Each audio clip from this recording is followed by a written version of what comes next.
transcending the devil within us is ultimately what we are aiming to do on any kind of spiritual path.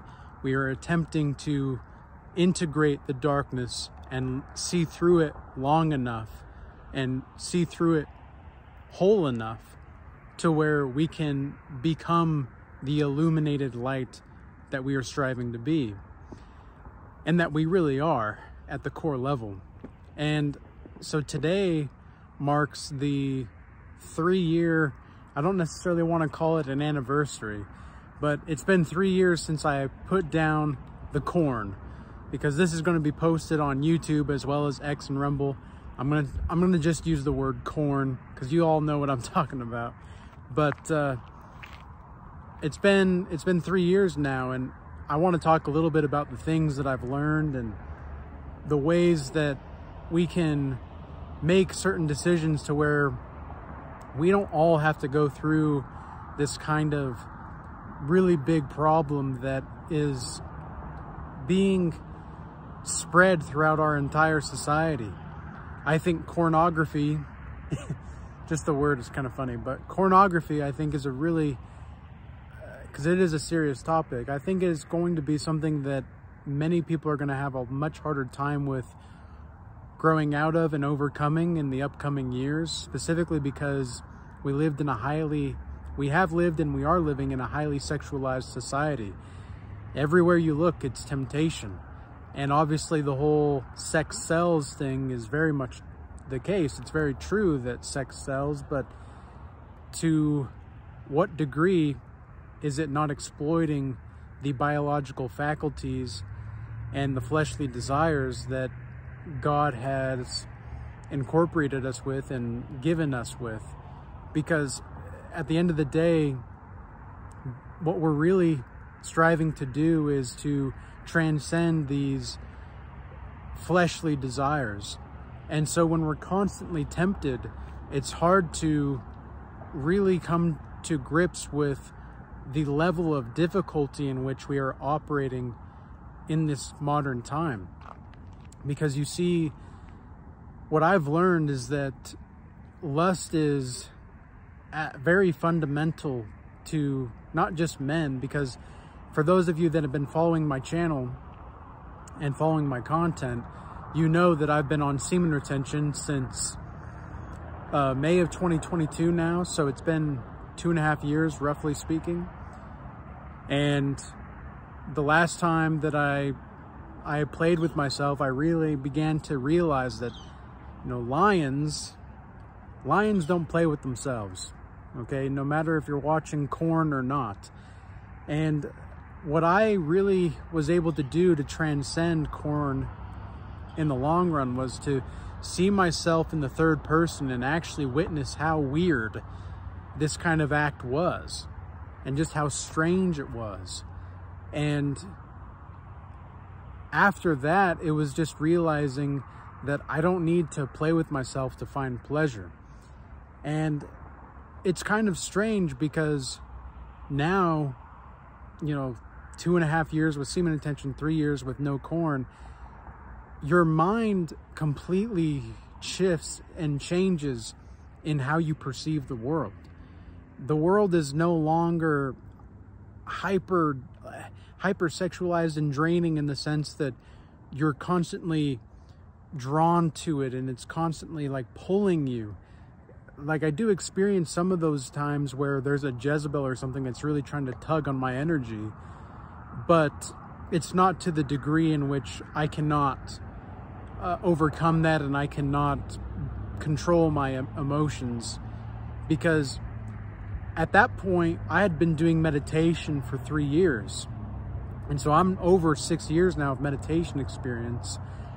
And it was profound, the meditation shifts as well. The level of concentration and awareness that you can have really changes as well. And that kind of focus and discipline at the very, very base level, where it's even just you're more focused on learning to be aware of these things rather than repressing or acting on them, because these are the 3 things that you can do with a desire. You can either repress the desire, you can act on the desire, or you can accept the desire. And so this is something that I've talked a little bit about in a consultation recently that I've did. And what we were talking about is how desires can really be something that we can simply just accept.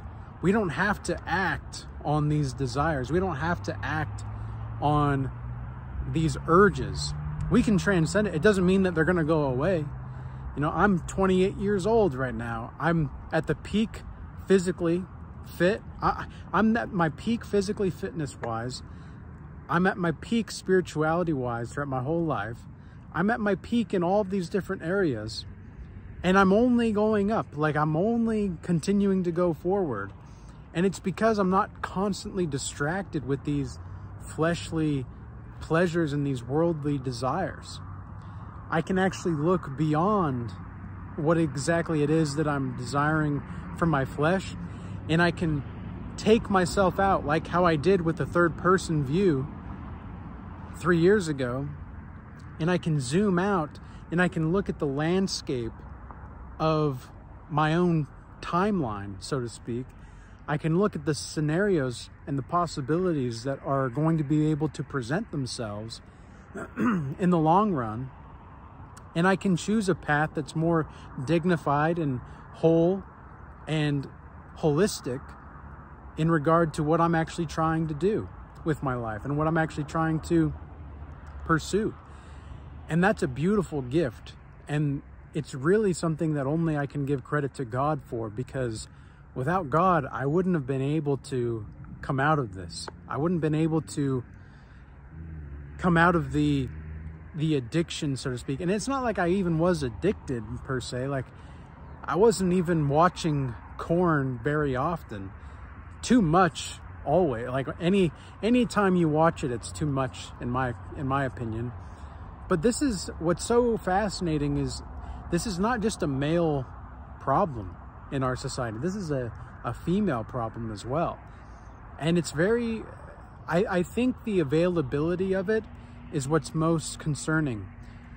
I was doing a little bit of research on the topic before I decided to make this video, and I saw that you know, I don't know what exactly it's called, but it's one of those apps where you can talk to, like, you can click a button and it pulls somebody up with that same app, and you can talk to them anywhere in the world. I don't know what exactly it's called. I hope you guys know what I'm talking about. But anyway, it's this app where you can literally just press a button, talk, and if you don't want to talk to them, you can go to the next person and the next person. Is it like Snapio or something? I don't know. It's not Snapchat, but I don't recall the name of it. But there was these 3 boys, maybe 10 years old, and a certain corn star popped up on the video, and they all started calling her by her corn name, and they were like, oh my gosh, it's I'm not even going to say the name because I don't know how that's going to affect the algorithms on YouTube anyway, but they were saying her name, and it was like these 10-year-old boys.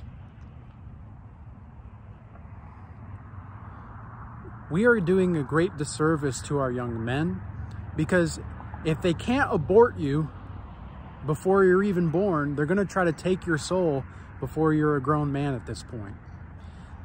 Lust is something that both men and women are being taken advantage of. Their souls are being taken advantage of, and they're selling their souls by giving their energy to these demonic spirits. Because every time you participate in corn, what you're really doing is you're participating in sexual energy with these demonic spirits that want to keep you in bondage. You think these demonic spirits, you think they want to grow with you? No, absolutely not. These demonic spirits want to keep you trapped in spiritual bondage, and they want to make sure that you're never going to be able to grow into your potential. And that's all that this is. This is something that I've learned with 3 years of no corn. you are so distracted that you don't even know you're distracted. That's the level of lust and craziness that is going involved within our society. Also, it's a bit hot, so I apologize for having to wipe off the sweat of my brow, but it's a bit warm, which is very strange for northern Utah at this time of year, but I'm not really complaining because I love the sun and being out here, but it is a bit warm. But anyways, as I was saying, you are actively participating in giving artificial demonic energy, your time, your resources, spiritually speaking, and you are literally giving into the realm of spirituality that is from the shadow kingdom. What I call the shadow kingdom, that's Satan's domain as far as the spiritual world is concerned. So you've got to be very mindful as you are moving in the world, and desexualizing your brain is going to be a life hack for you. When you can get to the point to where, as a man specifically, you can just talk to women. It doesn't matter how beautiful it is. It doesn't matter what exactly is going on in your own body or mind. You can just talk to her as a normal person. That's gonna, and you can ignore the Jezebels, and you can ignore the highly sexualized people around you, because pretty much everywhere you go, even in the conservative places, this is what I've also learned. A lot of these conservatives are closet liberals, or they're closet feminists, or they're just, they're how do I say this? They're Puritans in public, but they're perverts in private, behind closed doors. That's what it is. And that's, to be honest, most Americans. And it's getting to the point now to where they're not even caring. It's almost like a cultural rebellion to go against perversion at this point. And as a godly person, as somebody that is striving for righteousness, as somebody that is striving to do that which is good for your own well-being and for the well-being of those around you, you're not going to be a doormat, but you're also not going to be a dingbat either. You're going to be somebody that's just, you'll give respect where respect is given, and you'll give respect first. But if you devoid that, if you make that null and void on your end, I'm not obligated to give you respect. I'm not obligated, and you're not obligated to give anybody respect that doesn't really care to play nice with you, or even care to be a good sport, okay? And when I say play nice, I'm just saying, like, you know, be cordial, be kind, be professional.